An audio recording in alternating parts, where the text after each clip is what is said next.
Hello, everybody. Welcome to another episode of the Maze Vault podcast. Today, we have a very special guest, my African sister.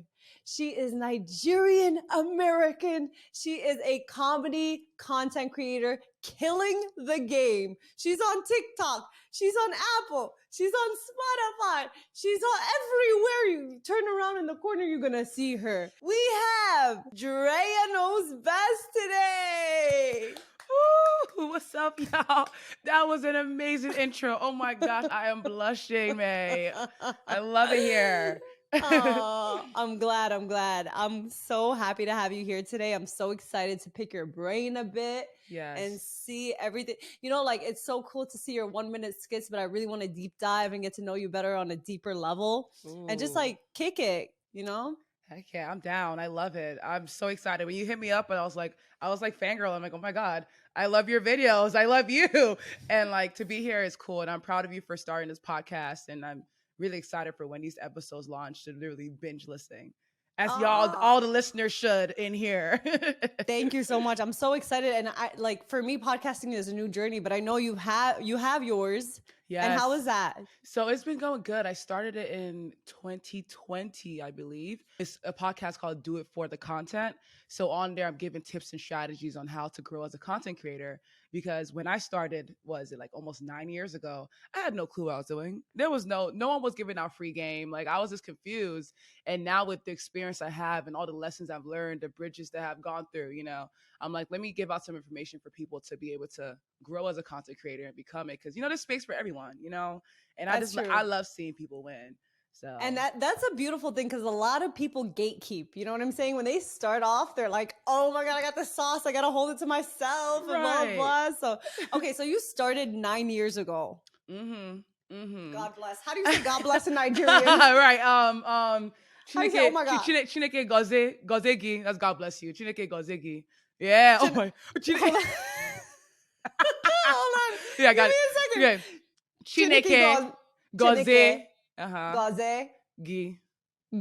Yeah, God bless you. Chineke goze gi. Hey, let's go to Nigeria. Take me to Egypt. We're going. I love it. We should totally do that. That would be sick. That would be so cool. They would love that. So nine years ago, how did you start off? So I started off in college while I was getting my engineering degree. You know, African parents, it's all about engineer, doctor, lawyer, one of those. So I was in engineering. I actually love engineering. So what I was using creating content, this was Vine as like a stress reliever. I'll either do like skits, you know, impersonating my Nigerian mom, or just do like little pranks in my dorm room. And then when I graduated, I was able to find a job because my goal was always to move to Los Angeles. And like I told you earlier, because when everyone was moving to LA for Vine as a content creator, this was like in 2015, 2016, before content creating was really big. Everyone's taking that leap of faith. And I'm like, listen, I cannot do that. I'm not about to just drop everything and go. No. I need something secure. So I got an internship with Lowe's Home Improvement. And then they hired me full time as an engineer. And then I moved to Riverside, which is an hour from LA.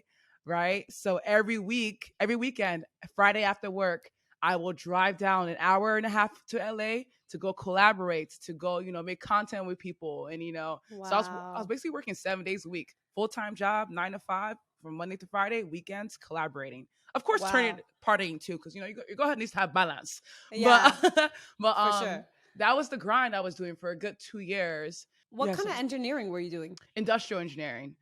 So what was that?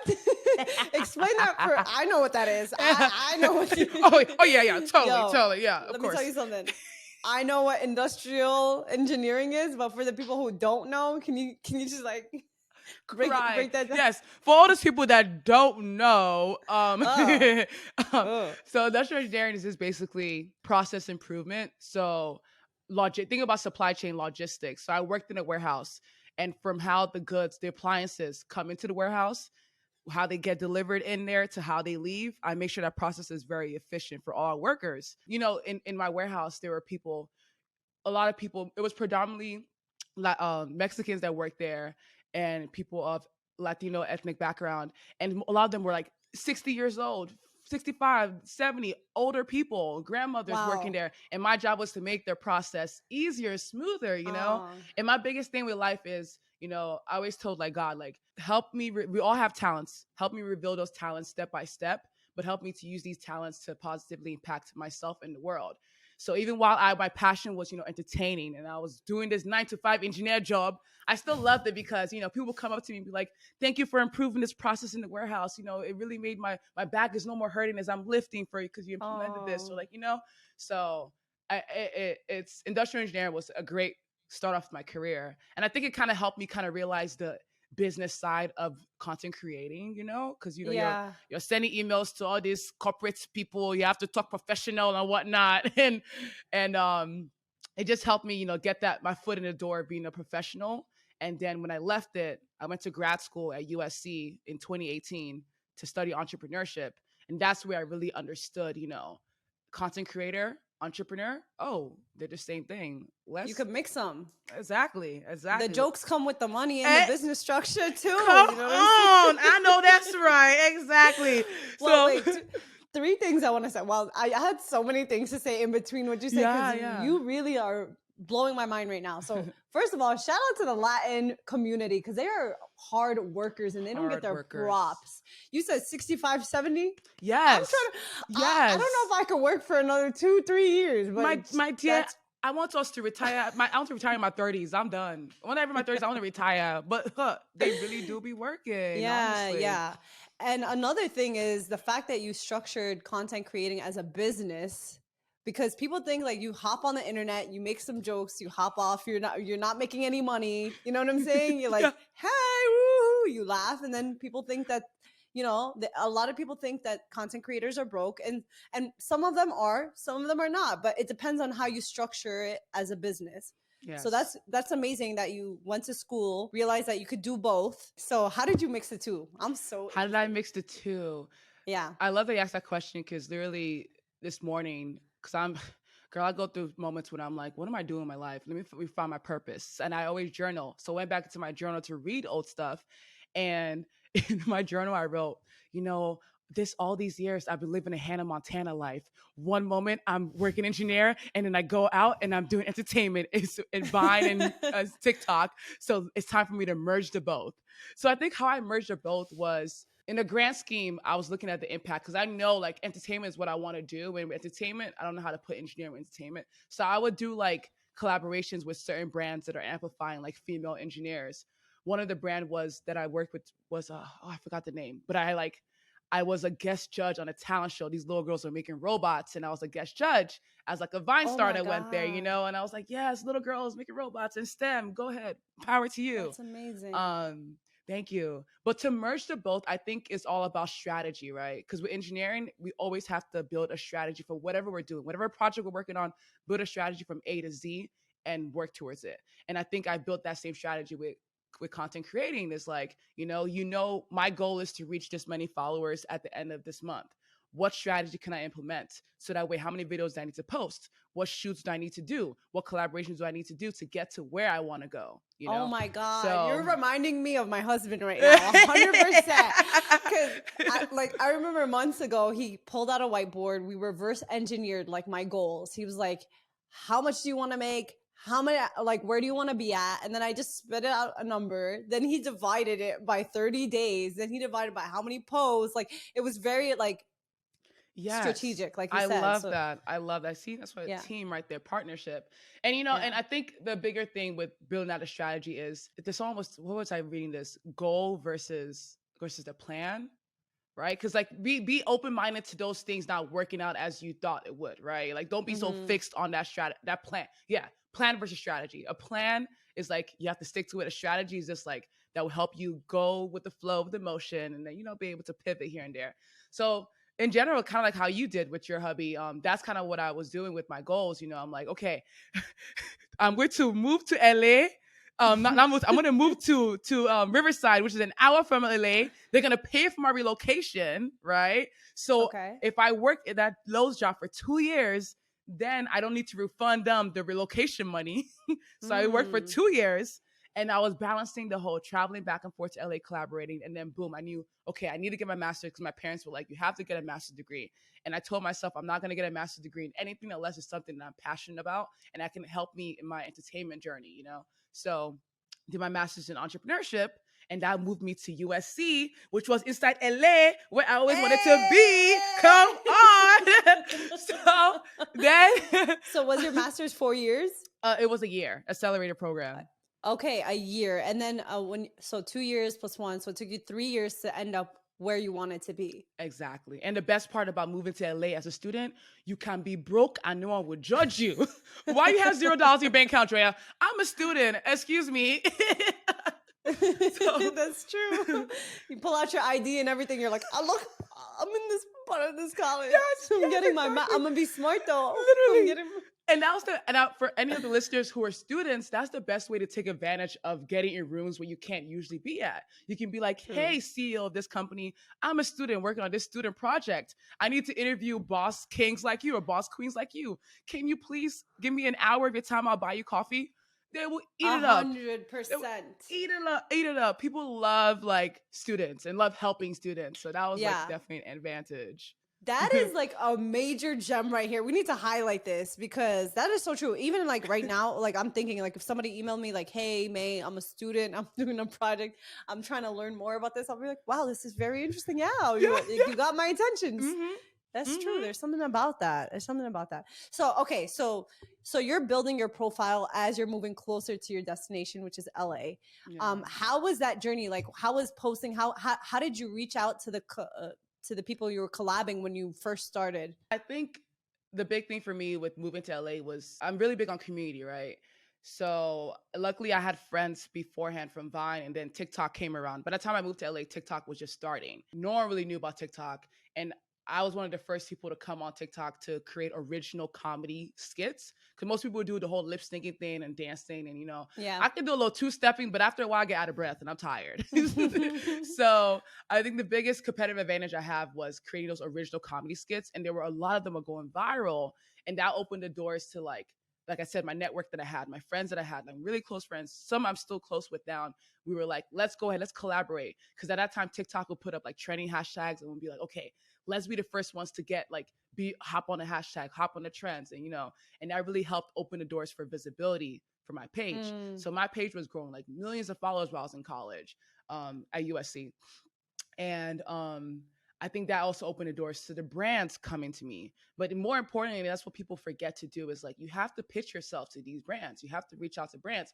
You can either sit down and wait and be like, oh, no brands are reaching out to me. I'm posting great content, Or you can, put together your pitch deck and like, your media kit, have your email template, which I actually have. I give those tips too on my podcast too about like a good email template, like, hey, I'm Drea. I create content about this, that. I love your products. Whenever I post about it, my fans love seeing me with it. I would love to collaborate on a paid partnership together. Keyword paid partnership. Paid. Highlight, asterisk, bold. Bold. Right. Because these brands will come to you trying to send you free stuff. There's only so many free stuff you can get. Or a coupon code, which is even, I feel so offended. Like, I don't know when they will stop using this word. Hey, we'll give you a coupon. I can't even say it with a straight face. Right. I can't even. Oh my God. How many coupons do I need? No, give me the money. Shoot. Amen. Because, it's crazy. I say this all the time. Nobody works for free. So it's crazy to me that brands or companies will think that you will work for free and showcase their product and they make money off of you and you're expected to be excited about that. Yeah. Like I preach it to creators all the time. I'm like, yo, do not be excited about this. Unless it's like giving you real brand visibility, just be careful. Don't say yes. Like a lot of times just say no because it's not doing what it's supposed to. I agree. It's not doing, it's not giving, it's not anything. It's not. I think for creators too, like the free stuff, like let's just say like Sony wants to send you a camera. Oh yeah, you need a camera for vlogging. Heck yeah, take that free product. The second time they want to send you another camera, okay, maybe I need to upgrade a camera. The third time it's like, okay, how many cameras do you need? Yeah. Now it's time for me to, now you can reach out to them like, hey, remember that free product you gave me? I posted it. Look at this engagement.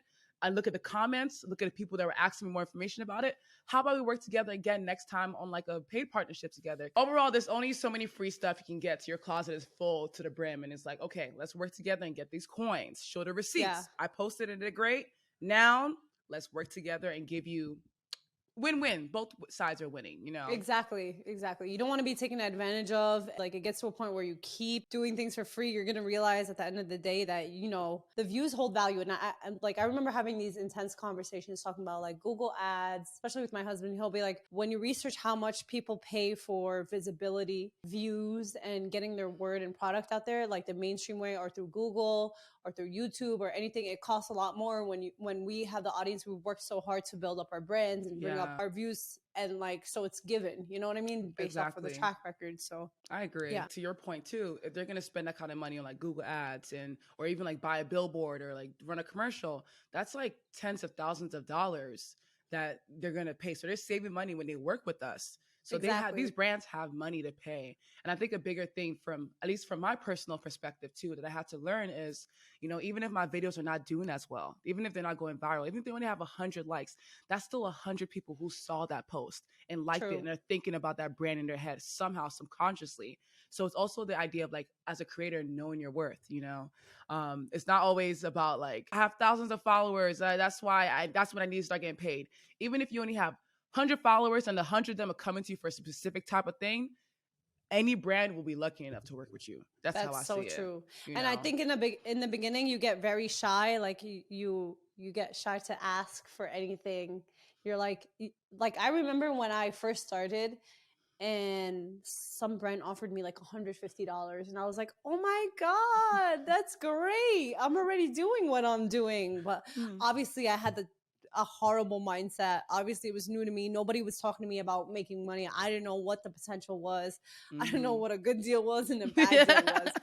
But you go through, like you said, you go through a lot of free stuff. You go through a lot of like lowballed offers until you realize like, oh, hell no. You start talking to people more. You start going to these events and meeting creators, and you start even talking to brands, and brands sometimes will blurt out a number and you're like, oh, so this whole time I'm doing this nonsense bullshit, working my butt, and they're offering me this, and this punk over here is offering me that. See? No, really. For me, it's a process. Transparency. That's why it's good, like, for creators to talk too and get comfortable with talking numbers, talking about money. Because in the corporate world, if you go on Glassdoor, you're gonna see how much an engineer is making or how much assistant is making. But as content creators, we can't go online and check that. I think there's some apps coming around about that, but not really, unless we talk and be like, hey girl, like, okay, this brand came to talk to me. How much did they pay you? And don't feel offended. It's just out of the way to just like help each other, because there's nothing worse about hearing that someone got paid to post something, meanwhile you're posting it for free. That thing is a stab in the chest.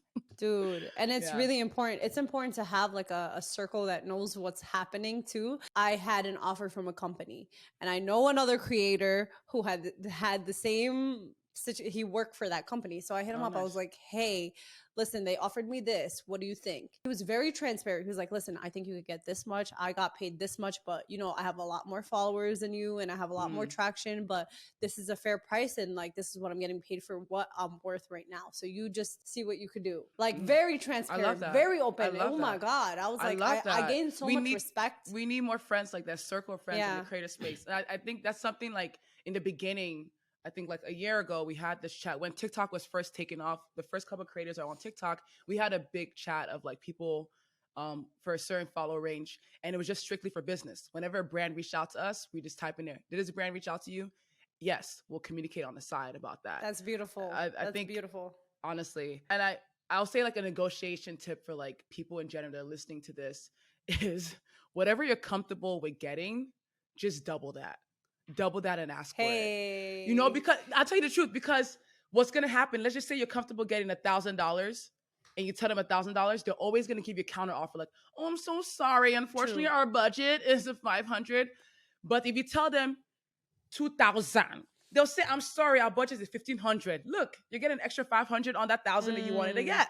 So always double whatever you want to get. Because when it comes to negotiation with these brands, it's like, there's a lot of things you have to look out for, from the deliverables they're asking for, the post date, how long they're going to use your rights for, because if they're going to use it indefinitely, you got to also tax on that too, because before you know it's one day your picture is on some website and you'd be like, I never did this ad, but that's from 10 years ago when you were working with maybe like, for example, Fenty, and this year you want to work with L'Oreal, but L'Oreal's like, you have an ad running with Fenty, we can't work with you. It's a, you know, it's a clash.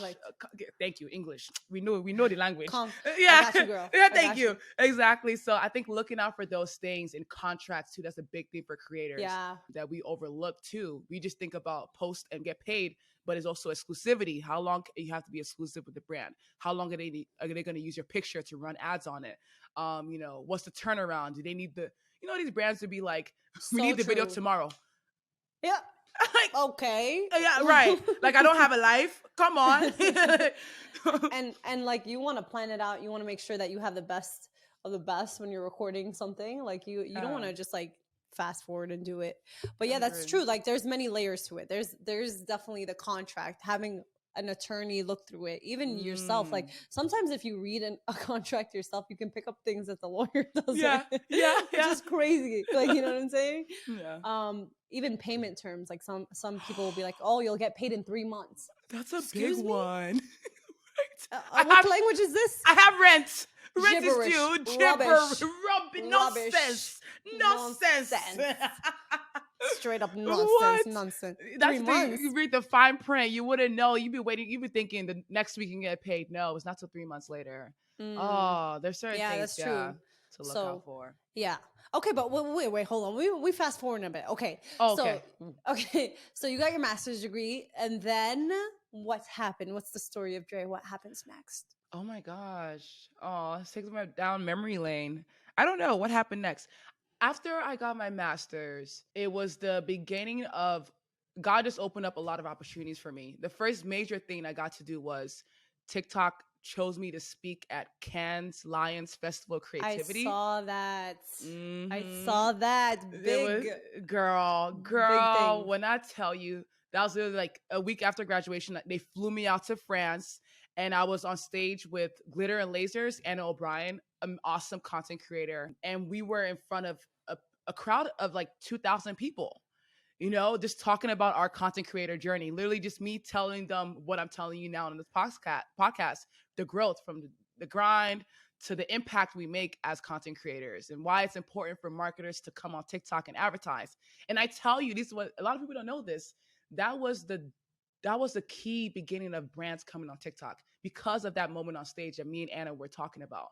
We were telling them how impactful millennials and Gen Z are, and how like TikTok is so organic and authentic, and the kind of progress they can make as a brand on TikTok. And after that, girl, the brands were coming on TikTok like crazy. Yeah, that's true. I think that's just the trend and the progression of the effects of social media, period.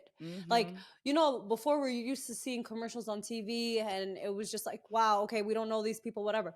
But when you see somebody you love, that you relate to, and they're speaking your language, and they're showing you the product, and they're showcasing it to you, wow, like what a difference. It's more real. It feels more natural. And like, sometimes you're just so happy for, like, you know, a lot of people see creators doing a lot of new businesses, and they don't want to talk about it because they're like, oh, I don't want to be salesy, blah blah blah. But like, a lot of times people want to support you, like, damn, you're doing the damn thing, like, oh, you know? my god, oh yeah, that's like, I feel that too. I feel that a lot. Even like, don't be shy about your success. Like, don't be shy about, you know, creating a business. Like, don't be shy about making money. Like, there's nothing wrong with that. And I feel like, it also inspires people too when they see creators do big things, you know, because I won't lie, as you're saying that, I'm like thinking of, I'm very shy about my success. I'm like, it's like if my mom is just a very humble person, and my dad too. So that trait came on me, and it's like, humility needs to go out the door. We need to talk about our accomplishments, so other people who are trying to get to where we are can feel motivated. Like, if she can do it, I can do it too.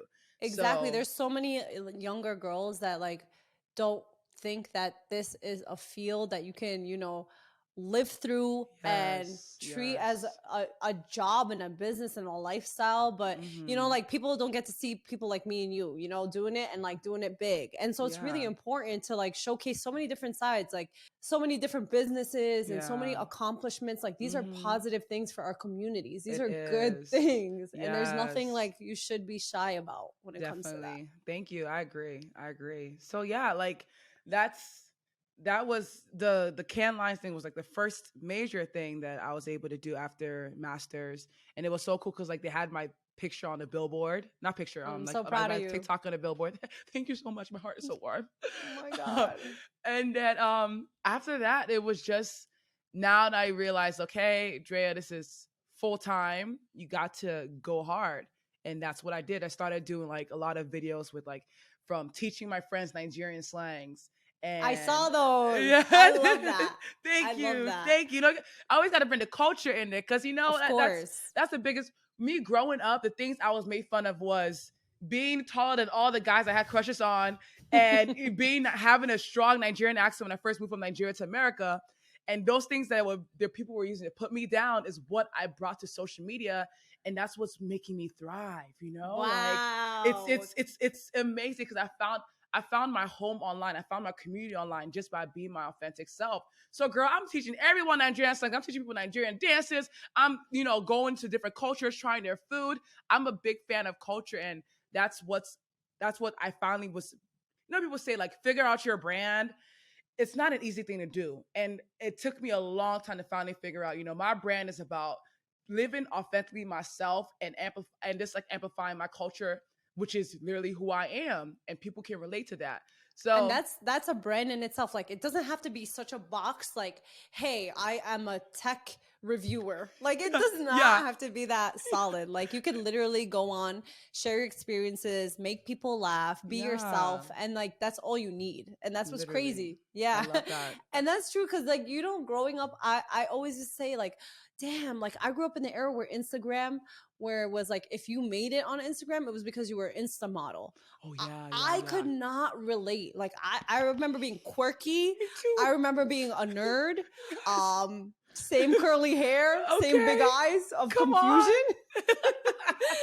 And I just remember the biggest people were the people that were like the people that were like The hot and baddies, half quote naked and unquote. blah blah. And I didn't fit in there, and I didn't Oh, feel like I could relate to anybody. yeah. You show up half naked on Instagram, Mama will fail will whoop your butt. She will whoop your butt. I'm dead. When I wear a tank top, I get like a 3-hour phone call. Nobody knows this, but a tank top. My mom's like, "Why you have to do this? Your video's not gonna do good because why you're showing skin. God doesn't like skin.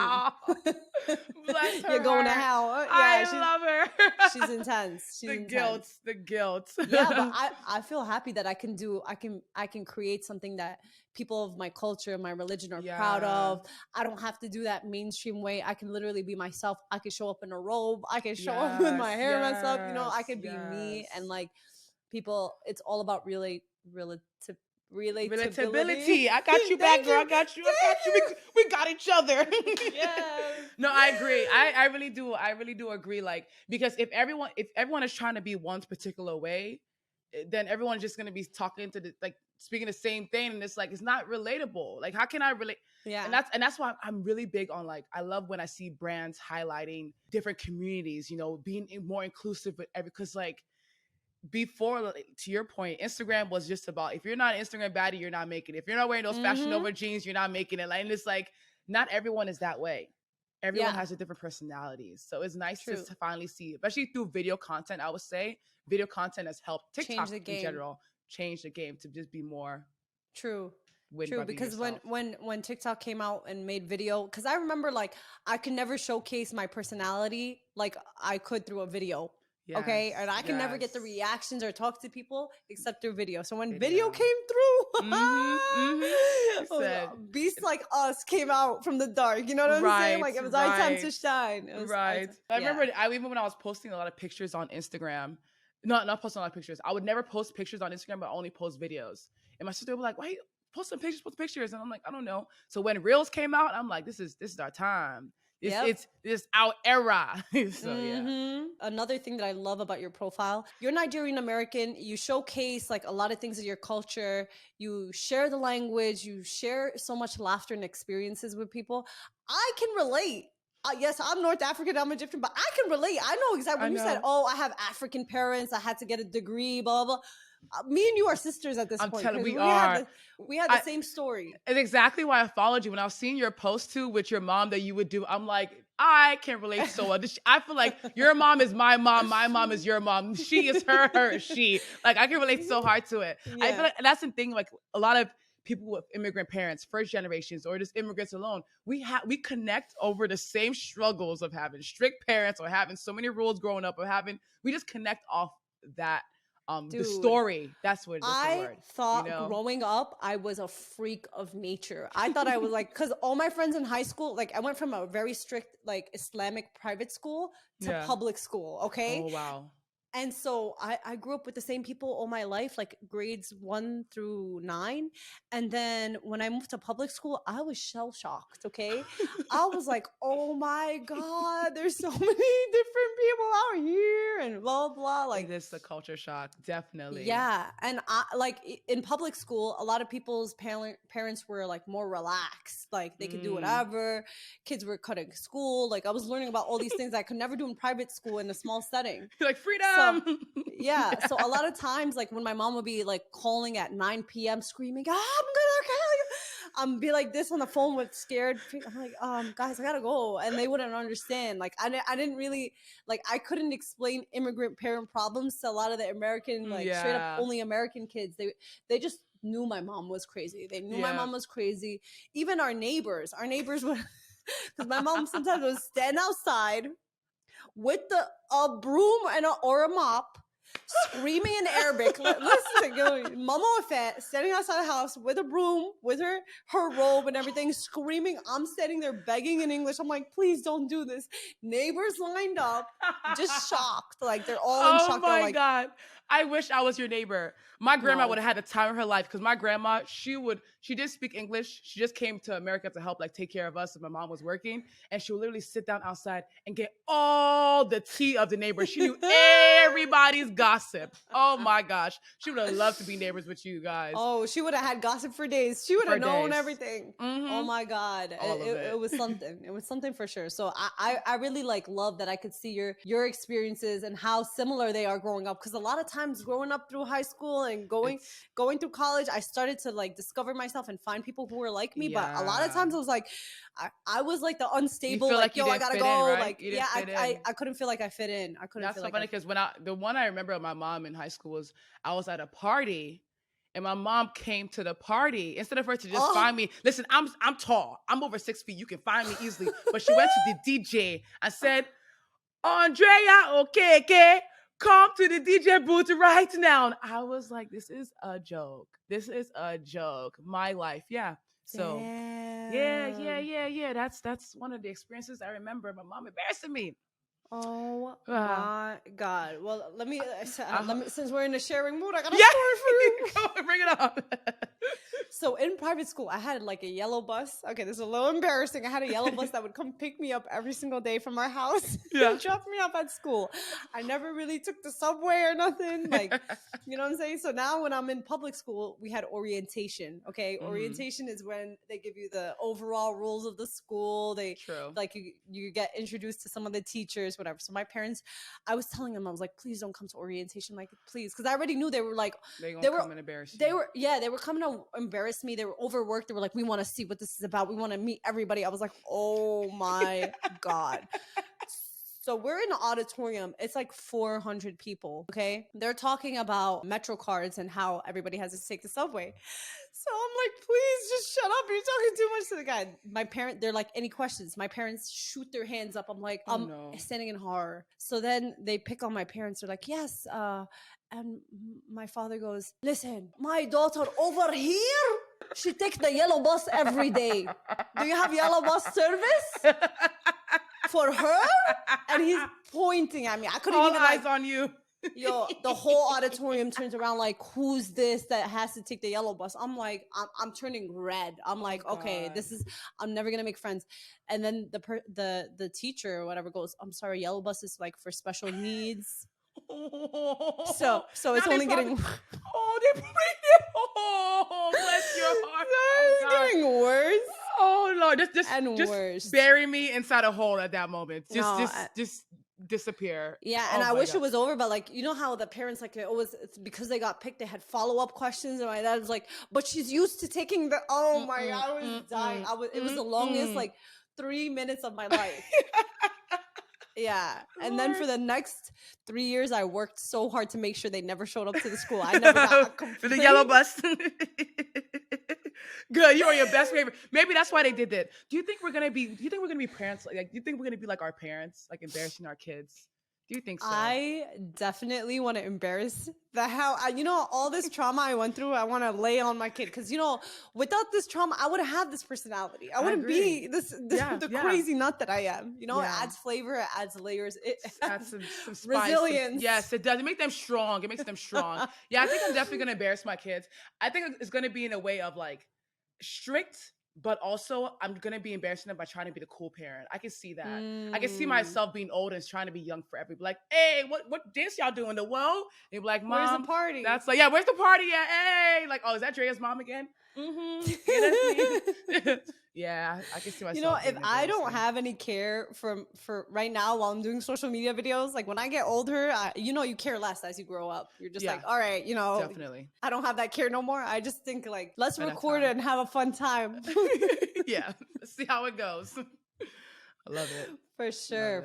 Okay, so when you started meeting people in LA, because a lot of content creators, that is their goal. They want to go to LA and make it big. Did you think that the creators that you met was it overhyped? Were they genuine? Did you meet a lot of like people that were like, yo, this isn't? Nah. You don't. The genuine people are hard to find out here in LA. Are hard to find. That's why you see people who are like, that have their clicks of filming. Yeah. It's not because they're trying to be snobby. It's because when you open yourself to people outside of your circle, you don't know who's actually there because of you or trying to get something out of you or trying to use you for something. So that's why people just stick to their own people. For me, I like to give people the benefit of the doubt. Like when I go to these events, the most annoying thing about events in LA? Let me tell you something. Let me hear it. Social media events, you see people, they're like, oh my God. First of all, they can either pretend like they don't remember who you are. That's already disrespectful on its own. Oh God. Or they'd be like, oh my God, so good to see you. How have you been? Good. How have you been? Good. Oh my God, we should get brunch sometime. It never happens. But they always say, we should get lunch sometime. We should do a drink sometime. It never happens. The people like that, I'm telling you, every event I go to and I see people I haven't seen in a long time, it's always the same thing. We should do brunch. Never happens. But yeah. Overall though, LA, I think when I first got to LA, I got excited over like the different like celebrities I'll meet at parties. Like I remember one time I went to like Chris Brown's party and it was amazing. Ooh, fine. Did you get to get close to him? I didn't actually, but I got to see Kiki Palmer, who I love. Okay. She seems like a sweetheart. She was a sweetheart. She was really sweet. I was like, it was Halloween, so I didn't know it was her. And I was like, oh my God, Kiki. She's like, yeah, girl, it's me. I'm like, nice to meet you. I love you so much. She was super nice. Just meeting the celebrities are the fun part about LA. And after when you live here for so long, it does get old. Unless you're meeting like someone like Beyonce, then it's like, whoa, cool. But the content creator space, I would say thankful because of TikTok, they have become more nicer and collaborative. Like the TikTok creators that you meet, it's always like, hey, what's up, girl? Oh, I see you on my For You page. Yay. You're like, cool. Like at VidCon this year, I went to VidCon. And because it was mostly TikTokers and not the typical YouTubers. Yeah. Because YouTubers, they're on head. Another level. And on that level in their head. I don't know. Maybe in real life they are, yes, too. But the TikTokers are more down to earth and be like, oh my God, I saw you on my For You page. Hugs. We should collaborate sometime. And they actually do collaborate. Cool. So it was cool to have that experience. Now things are changing up in the influencer space.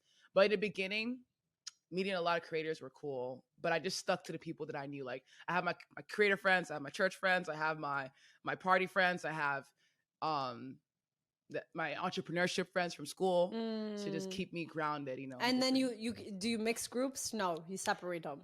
I try not to, but it gets stressful on my birthdays because then I'm like, hey, I have to invite all these people, or I do like separate events for each group Oh of my friends. God. Yeah. Oh my God. Yeah. Okay, so did you, as a woman in the space, do you feel like outnumbered? Do you feel alone sometimes?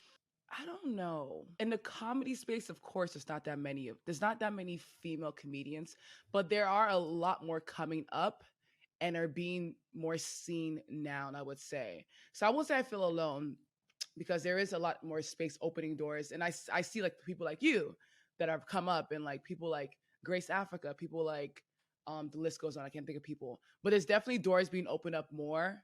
But of course, it's still a male dominated space. You can't lie.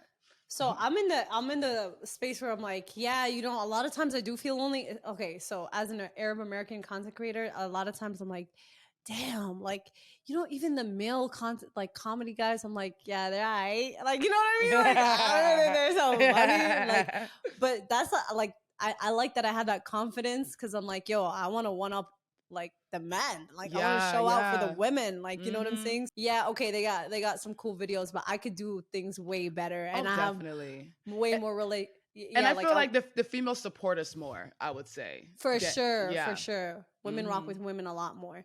Definitely. And so I'm in between where I'm like, it does get lonely sometimes because I like, even for like events and things like that, I a lot of times I feel outnumbered, or like the female comedy content creators that I know are very scattered. Like, for instance, like we don't all live in one area, so it's like very rare that we connect or collaborate. But then that's I'm a in good that point. Yeah, so it's hard. I didn't think about that. That everyone is so. I didn't think about that aspect of everyone being so scattered. And the collaborative aspect to collaborate with each other, the female comedians are like either they're in like New York or West Coast or like down south or whatnot. Yeah. And I know some big ones in Canada. I'm like, okay, well, yeah. And then I'm on the other side. On the other side, I'm like, well, damn, this feels nice though, because you're a rare commodity. Like, it's a good thing to stand out. You know what I'm saying? Like, oh, it ain't too bad on this side because God's blessings are flowing. Listen, you we're are unicorns. Damn right. You are damn. That is definitely so. And Unicorn. we have to take advantage of it now, because as I won't lie, like 10 years from now, we're going to look back in these interviews and really realize that we are pioneers in our communities. Because there's not, like you said, there's not that many of you in the Arab space, doing comedy like that, females. For me, in the Nigerian space, there's not that many females. At least the ones I know. There are a lot in Nigeria, but not the Nigerian American ones. Exactly. So, okay. So that's a big detail that okay. Thank God you're here. Yeah, thank God we're running off of each other. Because let me say that there are a lot of Arab comedy content creators, but to be, mixed, where we're like first generation, that is very rare. That is something that, mainstream here, we don't see a lot of representation. Mainstream here, we don't see a lot, like us on TV. We don't see us on Netflix. So it's hard for us out here. So, Definitely. But it's also good for us out here. You know what I'm saying? Because when they need that one diversity checkbox, they're like, all right, mate, Drea. we're coming on. Keep it coming to us. But and that's when we enter, we can bring our people inside. Yes. There you go. So that's what I'm saying. Like, little girls will be looking up to you like, okay, so she's been here. She's been to this event. Drea has a podcast. Drea is a speaker. Drea is a content creator, and she got her master's. Like, whoa, what am I, like, if she did it, I could do it too. Yeah, so that's really important. And okay, so that brings me to another question. Like, have you ever been to a space where you're like, damn, I know I'm just checking off a box? Because, okay, okay. So like, when you're accepted to an event, if you really were invited to be there because they really wanted you to be there, or, you were invited because they needed that quota. Oh yeah, definitely. It happens all the time. I mean, more for me is the brands. When certain brands reach out and they just want to, check that box, I can always tell, because I'm like, this is not even aligned with something that I usually post, or aligned with a brand that I would usually work with. But you coming to me, I just know you're just trying to check that box. And it's actually quite irritating. I hate when brands do that. At least cover it up and make it subtle. But when when you come in there trying to check the box as a flex, honey, I mean, yes, I need the coin, so maybe yes, I'll walk. But but at the same time, it's like, that's part of the respect. Like, if they respect you, they'll compensate you accordingly. Like, if they respect your grind and they respect what you have to offer, they will. But if they don't, I had an experience, and this is why I'm rooting for a lot of content creators to have. That's why I started a podcast, for people to have knowledge as a content creator behind the scenes, the business side. Because there was a time when it was during like Fashion Week, probably 2 years ago. This brand, a major sports brand, were like, we want to work with just creators of color for this, Fashion Week line that we're doing. And I'm like, oh, excited, yes. I get on the call with them, and they tell me their budget. They told me their budget is only 2,000, and that's what we're paying every single body. And I was like, wait a minute. So you're telling me your budget is only 2,000 per creator, but then you have creators who have millions of followers. You have creators who have, on a lower tier, medium tier, and you're going to pay them all the same. And I know they're probably not being honest, but it rubbed me the wrong way, because the amount of work they were asking for, the amount of work they wanted, like 4 posts, then you have to design your own line. You have to also go ahead and take pictures with it and model it. And I'm like, are y'all gonna give me the budget for photographer, all these type of things? They're like, no, we just want to, amplify Black creators or amplify creators of color. And I'm like, if y'all gonna do it, that's what I mean. Like, if you're gonna do that kind of campaign, do it right. Do it right. And actually have the budget to pay people their worth, because even though sometimes brands look at creators of color like, oh, diversity, inclusion checkbox, it's like, no, we are the thought leaders. We are the trendsetters. We are the ones who are, actually people want to copy what we're doing. So pay us our worth. Yeah. So, yeah. No, and it just started like now all these companies want to like get on the culture train or get on the diversity train. So it's like a cool thing to see like people that we never used to see in big campaigns and stuff like that. Yeah, so yeah. Like it's exciting, but at the same time you have to be careful. And I learned this the hard way, because I got screwed over badly sometimes, and I was like, damn, like I just checked off this box, and like I think there was one, I think I saw you post about that too, the red carpet thing that you did. I was so pissed. I was so pissed. I went to, I reported, I forgot what company that was, but I went to their TikTok and reported their page. Oh my God. Yeah. Ain't nobody gonna do my people like that. I don't like that kind of stuff. But yes. But on a positive notes, yeah. I don't want to even like bring that up. Yeah. Whatever. Yeah. But I just felt like, I got into this. I got excited about the opportunity. I was like, yo, I'm representing for all of the Middle East. They're sending me out for the Middle East. I'm like, okay, finally, let's get it, blah, blah, blah. I get there, and then it's just like, of course, like, they're not taking care of me or helping me create the content that would make my audience proud. Felt like crap about it. Didn't know what to do. I was like in an awkward position. And then everybody's like, yo, you've been talking about this. Where's the content? And so I just had a mental breakdown about it. I just had to explain myself, because like I felt guilty. Like I for the people that were waiting, excited, and like, it was a big deal. And then it's not a big deal actually. So whatever. But it was a really good learning lesson. I would say I respect you for how transparent you are with your audience, because you really are like, that level of trust for you to open up and tell them something like that. It's like, that shows real love. That even I think it builds more credibility. It builds more connection with you and your followers. And that's why they love you so much. Cause it's like, yo, May kept it real with us, Yeah. So yeah, that's awesome. And I try so hard to like, I don't know, that's another thing with comedy. I try so hard to just always make people laugh that I never take a second to like share the downs that much with my audience. Like maybe I'll like share it in a funny way. Like I'm like, okay, let me make this funny so people laugh about my pain. Like, you know what I'm saying? Let's laugh. Like, this is how I have mental issues. I'm like, we can laugh about it. I'm drowning. Let's laugh. Me too. But sometimes it's good to show the balance. Do you ever feel stuck in a box as a comedian? You ever feel stuck? For sure. And when you try to like explore things outside of your realm, like this year one of my goals was like to do more tall girl fashion, and I try to do it and the videos tanked, and I'm like, oh man, I guess that's not what people want. People just wanted me to do ha ha ha, make them laugh. But then I have to think about myself, and I'm like, no, we're very talented individuals. We have so many flavors, so many flavors and levels of Drea that needs to be shown. So if I need to show that vulnerable side, y'all gonna get that vulnerable post, and it's gonna be seen by your real loyal followers. It might not be seen by a viral masses, but the people who actually love and care about you will see that post and treasure it. So that's how I'm like, you know what? Whatever kind of content I want to dabble in, I'm gonna dabble in it. And y'all gonna take it or leave it as it is, True. So That's true, 100%. And I remember like when I moved from New York and I got married, because I had built up my profile doing comedy with my mom at home or whatever would happen, single girl comedy. And then I completely shifted within 4 months. I got married, I moved, I had my mom around. I'm like, for me, it was like a journey. And I couldn't be married and live at home and not live my life. So hell no. I moved.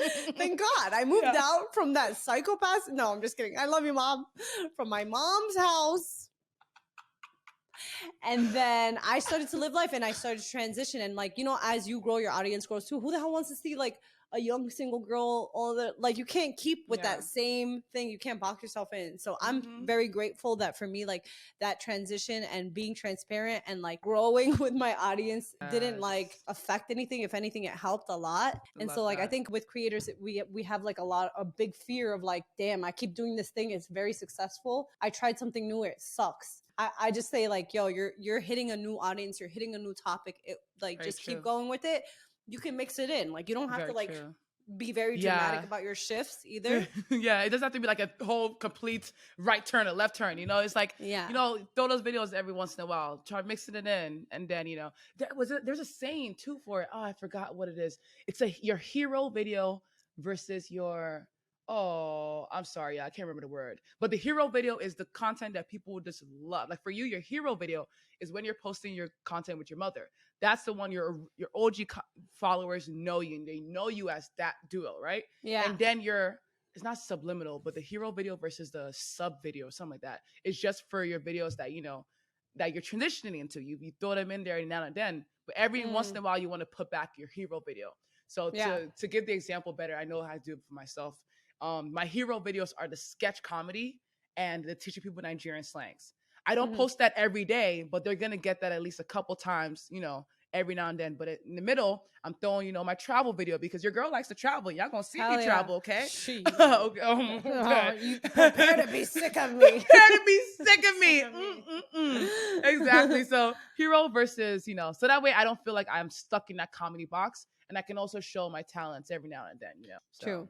And yes, I have OG videos and I have things that I know work and people love, but there's so many times I was shocked because I tried something new out of the box that I never do and it went freaking insane. Like things with no effort, things that I didn't even like think about, things that like skits you edit, you plan, all this stuff. Like sometimes I just be blah blah blah blah blah blah. And it's some audio now. Like what? It's the relatability, man, because it feels more real and easy to recreate. When it's overly produced, it's like scroll, like, child, this was too much work. They can tell. I don't know, people can tell you're trying too hard, which I don't believe in, like trying to, because you should always try your best. But it's just something about it just being easy. The barrier of entry to recreate that video is easy, and the storytelling that you're telling in the video is just more organic that they can relate with. That's because like there are times when you said the editing, you edit and you film and because I live in LA and my friends and we rent out like studios. So now that we have a little bit more coins in our budget, we want to stand out within our niche, right? And that niche of comedy, we want to make sure our videos stand out. So we rent out like studio sets. We rented out like an airplane set once. Rented out like a hospital or jail set to create wait, hold on. You did. I have to share this with everybody. If you don't know Dre, you have to check her out because she's hilarious. I just saw this skit that you did, okay? Where you were helping somebody. I don't want to ruin the whole thing. This was genius. This was so funny. I was literally chuckling out loud. Like she had a patient, her shift was done. And then whatever she did after that was hilarious. That was like so relatably, crazily funny. And the way you portrayed it, so good. Thank you. Loved it. A little bit of dark humor in there, and definitely dark humor. And I would say that's one of the things of me trying something different, because I don't usually do dark humor. A lot of my humor is very like happy, fun, wholesome. But I was like, man, my brain is working like this today. Let me do this and edit and post. And it has like 13 million views on TikTok right now. I love it. It's like one of my favorites right now. Oh, thank you so much. You inspired me. Like if I'll try to think of some sick dark humor like that and tag you. Yes, inspired by Drea. I would be honored. So okay, I feel like there's a lot of positive with this that we talked about, but what are some of the cons that you go through?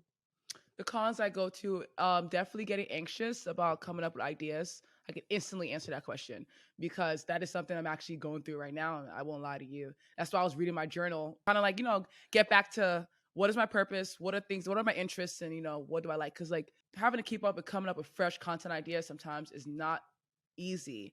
And it can take a toll on me because when I don't feel creative, I feel like my world is spiraling down. But then when I get those ideas, I'm like, oh, I feel great again. Yeah. So, but I've been trying to work on that too, of like, from, praying, journaling, and tennis. Playing tennis helps me out more because what started off as a hobby is content creating, and now that's my job. And I'm like, okay, now when people ask me what my hobby is, I don't have anything to say, which it is still content creating, but now tennis is kind of like a stress reliever. I get out, I free, whatever. But I say one of the cons is like trying to stay creative all the time, like nonstop. My brain is always thinking content. Yeah. 100%. I could see exactly what you're saying. Back in New York versus now, like back in New York, I used to go to the gym, work out because I needed to. And then I would just shoot content, sit down, edit it myself. So a lot of times I was sitting and like the gym would be the relief. And then at night I'd go like get something to eat, sweet, or pick something up and like, de-stress. And then the next day would be so stressful. Like that was my thing. Now I find it because I'm in a different state. Like sometimes I'll sit in this room. Sometimes I'll squeeze my brain. I'll look at videos. I'll be like, what's popping now? Like, and then like I realize the times where I go travel, I live my life, or I'm outside, I'm socializing. You get so much inspiration by what's around you. Like you relax more, your mind's at ease. But yes, we do get into these crumbs because I'm like, yo, today I have to be funny. Today I have to post something. If I don't post anything, I'm behind. Like, I know it's crazy, but like literally, that's how hard I work at my craft. Like, I'm sure that's exactly how you work too. Yeah, definitely. I can relate to that a lot. Because it's being able to, I think it's when someone said you quit your 9 to 5 to work for 24 hours, right? Yeah. Content creator, like especially if you're doing like your content too, even though our content is comedy, there's a lot of our life that involves with it. So it's lifestyle content. And when you're filming, when your life is your content, when are you taking your break? Yeah. So I'm learning, this is something I'm learning new. I'm learning how to set boundaries to be able to know, okay, the boundary is at a certain time, I'm just going to scroll online just for fun. Because most, like you said, you're scrolling through TikTok to get inspiration. I'm scrolling, every time I'm scrolling, it's trying to get inspiration, but it's like, no, learn how to turn it off. Maybe listen to a podcast, watch TV, watch a show. I love watching rom-coms that make me cry. It makes me so happy. I don't know why. But what's your favorite rom-com? Right. I would say the one I just recently watched. Not my favorite of all time. My favorite one I just watched right now was, actually, is it Indian Wedding? Is it called? It just recently came out on Netflix.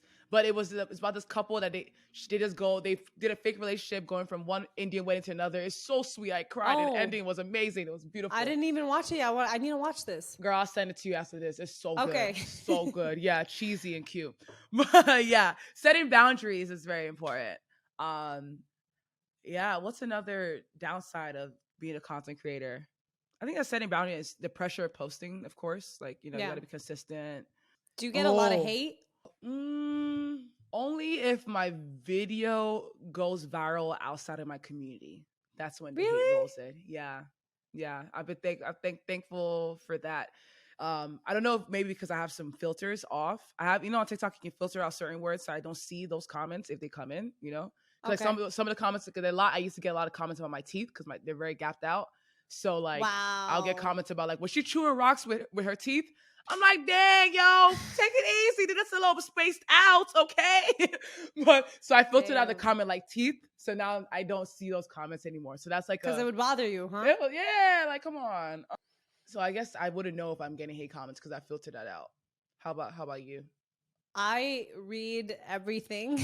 Oh. No. Okay, so listen, I've been conditioned. Like, I know growing up, like, well, doing this, ever since I started doing this, I had like a very positive attitude. And especially because I did it with my mom starting off, I knew I wasn't doing anything out of pocket. And we were doing something very positive. So I'm like, when I would read that, I'm like, okay, you're stupid. Okay, like in my head. Yeah. And I would never give them the time of day. I would never respond. Sometimes it gets to you though. Like, I'm not going to act like it never does. Sometimes I'm like, I I just do something simple and people are laughing, and then this one nasty person writes like they're just miserable with their life. They're like, oh, but you are doing this and this is you suck, blah blah, and I'm just like, you suck too. Okay, whatever. Right? Yeah. Nice comeback. Yeah, whatever. Yeah, but like you can't care too much. You have to have that I don't care, and it's sad because like you get numb, but at the same time, I spend a lot of energy on the people that write positive comments. No, I'm telling you, that's what I spend my time on. If you look at it, when you get that one hate comment, I don't know why, but the mind just wants to automatically just focus on it versus the thousands of comments that are all good. Yeah. And that's why you have to start programming your mind. Like that one person's probably in their basement, living alone, single and miserable. And that's why they're coming to attack you. That's how you got to look at it like that. Yeah. Or just immediately delete it. Once you read it, delete. Because then when you delete it, you can't even go back to see who that person was. It just keep going. Yeah. That's a tip for you. You could try that out. Well, I never delete it because then I'm like, okay, I'm not going to give them the time of day. I'm not going to respond. They want to get under my skin. And you know what? I'm going to keep it because now you're helping my engagement. Now you're helping me out. How about that? Yes, come on. You thought you was hurting me? My haters making me famous. You're helping me. You're helping me continue because now the number went up by an extra comment. So thank you to Damn you. Right. I love it. Heck yeah. That's good. Oh, you thought you got me. You got. Well, the joke's on you, fool. Sucker. Oh my God. I love it. Yes. Dang. I'm going to practice that now. Yeah. I just leave it. I'm sweaty a little bit from the laugh. That was a good laugh. Thank you. So, ladies and gentlemen, comedians. Damn. Okay, so what's the overall goal? You're planning, you're plotting. I know you're very strategic. What is like Drea's dream? Okay, before I answer that dream, see how my inner Oprah kicked in? I turned into like, I said that dream. Well, yeah, before the I tone, answer that, the tone changed. The tone got softer. So what I'm working on now, which is launching by mid to end September, is my TikTok course. So I've had a TikTok course in the past, and I launched that in 2020. But TikTok has changed immensely, and people's lives has changed so much because of TikTok. And people deserve an updated version of that course that's more in depth, more about how to create great, outstanding short form videos, and literally A to Z on how to handle TikTok, how to build your brand, how to figure out your niche, how to use trending audios, create engaging videos. A to Z is on that course. Level up with TikTok. That one I'm launching next month. And I really was not going to relaunch it. I was not going to relaunch it because I'm like, it's so much work launching a course. So much work from the filming, editing, But I have a gift of being able to help people realize their potential. And with that teaching aspect that I have, and it's like, if I don't do this, I'm doing a disservice to God for giving me this gift. So this is what I'm working on for September to launch. And amazing. I believe and I pray it's going to be a success. So that's a short-term goal. But the long-term dream, my dream is to, I've always had this dream that I'm giving a speech and it's like an auditorium filled with like thousands of people. And the people that are coming there, they're going through so much. They're like sad, depressed, anxiety, and they come to listen to my speech. And when they leave a gazillion times better. So that's like the ultimate dream. I've dreamt of that multiple times. And I hope with public speaking, like that's something I can, maybe it's going to be a TED Talk, who knows. But the end goal is to have my own show that's a mixture of like Ellen and Oprah show. So inspirational and also entertaining. That's the end goal. That would be sick. That would be sick. And I shall see it for you. Oh, girl, yes. See it. Thank you. Yes, you'll be on it. Yep. As a guest. There you go. Definitely. So that's the retirement goal, No, listen, like even listening to you talk, I'm very inspired. And I'm not just saying that because you're here on my thing, on my show. No, it's just like the little things that I feel like you're a person that goes through life, learns lessons, and shares it with people. And that in itself is very inspiring. I love that. A lot of people don't do those simple things, And it shows like when you give back, God blesses you 100 times or 1,000 times more. And so like I see that for you, honestly, genuinely. Thank you. Oh, Teary-eyed, emotional. Appreciate it. Thank you, May. No problem. Yeah, thank you, thank you. Like, this has been so good, and even like what you're doing too. This podcast, it's gonna touch a lot of people. I can only imagine the car because you're a great interviewer. You're really good at it. Yeah, very much, very personable. Easy to talk to, and I know the guests you're gonna have on here, they're just gonna be. It's gonna be a breeze. It's gonna be amazing. Thank you. Cause you know, like we were talking about, you know, the gaps in the community and like we never see each other and like I see your content, you see mine, but we never I'd never had a conversation with you. Yeah. Like I never knew how dope you actually were. Oh, I learned so many things about you and like I just want people to know how we are outside of our 1 minute videos, outside of all the work that we put in for 15 seconds. And like, you have so many layers to you and it's so beautiful. And I feel like we got to do a part 2 for sure. Right? Yeah. We have to do a part 2. Thank you. Yeah, definitely. This was great. Oh my gosh. There is so much layers to all of us besides the, you know, little content we post, you know, so it's shows like this help to bring those out, people to learn about each other. It's great. That's okay, awesome. So one question I want to ask you quickly. Do you find it's easier or harder to date as like a public figure? Girl, that's what I'm going to ask you because I'm going to need some tips how you found your man because, girl, I am struggling. When it comes to dating, first of all, I can't even tell them what I do because it's like, when I say content creator, they're like, oh, what's your socials? And I don't want to reveal all that at once because it's a lot. You know, when you go to our pages, as comedians, our energy is very high. And, you know, and energy is not always that high like that all the time. So I want to unbox those layers slowly. So I always tell them like, I'm in marketing. But then like, if they already know my socials, I don't know if they know. Like I've had men, like this one guy, we took him on a date. In the car, played his music the entire time. End of the day, asked me, would you use it in your TikTok? Girl, yes. Yes. I am horrified right now. I'm horrified too. And I'm like, yeah, no, I'm not. Serious? Good. Yeah. So that was actually the moment I stopped telling people about what I do. You need to share that. It's a good story time. It is, right? It really is. I should tell like dating fails. But dating, you should. It's hard, especially living in LA, I would say, because everyone here is chasing a dream. You know, you heard my story. We all moved here to chase something. So no one is here chasing love. You don't move to LA to chase love. You move to Texas to chase love, or like North Carolina, or, you know, in the South, you know, where people are actually like built on stability. And even as dating as someone who has influence, has a platform, has the money, is also a certain caliber of man that I need. That also exempts like half of them. And then you include the heights over 6 feet. I want 6'2" and above, exempt so many of them.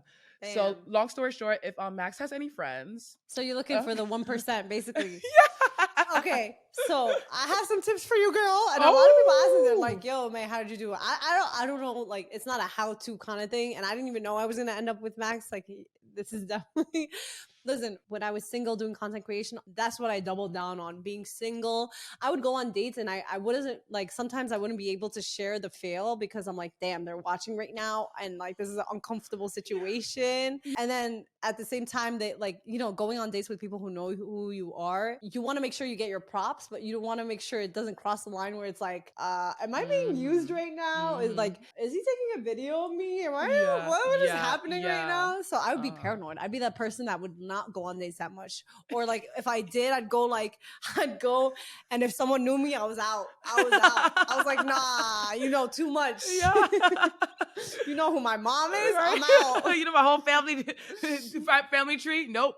Yeah. But you know, for me, I was genuinely lucky, and I have such a great man because he does content creation as well, and he started YouTube way before me, and I knew him as friends when he was starting off, and I was like watching his success, and I'd be like, yo, I want that. Like, because when he would step out, I remember like when he first dropped videos, people had so much respect for him, and he was changing his community. He was impacting it in a positive way.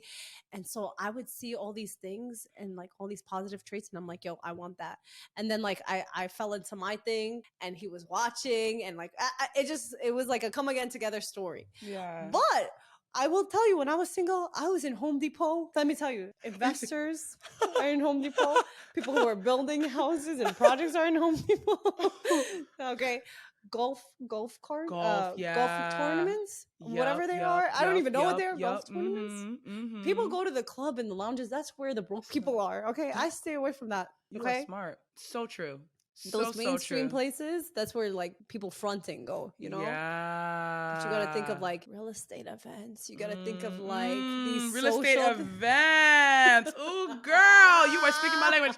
Let me get my notepad out. Let me take notes. I'm telling you, sister, you got to go where the professionals are. Yo, that's so true. I've really been wanting to take like golfing, a golf thing, whatever, real estate event, take golfing. take the golf thing, whatever they take play, it, whatever they call it. Take that. I remember even before, and not to sound like a gold digger because everybody already thinks I am. Guys, I want to clarify, I do make my own money. Got her own money. You got home money. A lot of good money on myself, okay? Right. But I remember like I had a attorney friend, and he'd be like, "Yo, May, you know where you need to go?" He would tell me, he's like, "You need to go to these oil and gas conventions that happen in Houston and Texas, where it's all oil money and people with like the families that own all these companies go." And I'm like, "Oh my God, that like, is so smart." The parties that are attached to these events are insane, and there's money everywhere, and there's people that come from Nigeria too. He was telling me, because he was Nigerian himself, he was like, people come from Nigeria for this event and things like that. Well, I hope this was you are putting me on game. You are putting me on game.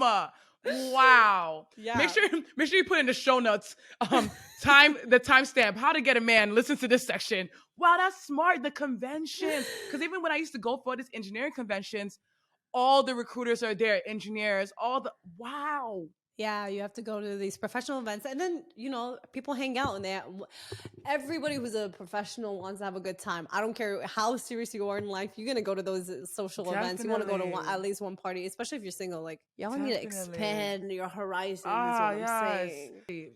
That thing you just told me right here, that's a TikTok video. Put the girls on game. That's good. Good stuff. Thank you. All right. So before we end this, I am so happy that you're here again. I'm going to say this a million times, but what's one message you want to tell to somebody who wants to be a content creator, who wants to be just like you? Any message to your community? Any message you want to give out right now? Any message I want to give to aspiring content creators, if you can, just ignore your analytics.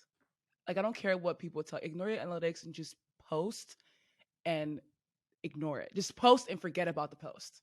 Like, if you can't even, just turn off your comments, turn off your likes, don't get notifications. Just post and get off. Post and get off. Post and get off. Because when you put so much focus on your analytics, that literally is like a up and down of your emotions. Because, we get that dopamine when you get like the video does well, and then when the video tanks, we're sad again. So that's one thing I have tried to train myself. It's like, when I post, I literally close the app. I reply back to 2 people and I close the app and I just do what I need to do. Like, literally before this podcast, I posted a video and I've not checked it yet, because for my mental health sake, it just helps, and that way you can also enjoy the fun, because trust me, your video is great because you loved it. That's why you posted it. So love what you're posting, post for yourself. Your community will find you, and have fun. Have fun. Amen. Amen to that. Yeah. Aww, this was a beautiful way to end this podcast. Drea, I love you. Like, I didn't know this much about you, and I didn't even know like how this conversation would go, but this is like one of the best podcasts ever. I can't even thank you so much. But guys, this was another episode of the May's Vault podcast. You need to find Drea. I will leave all her ads below. She is killing the game, and she's just starting to. Guys, please don't forget to subscribe, like, add this to your playlist. Do whatever you can. Share it so you can support. Send it. And thank you till next time.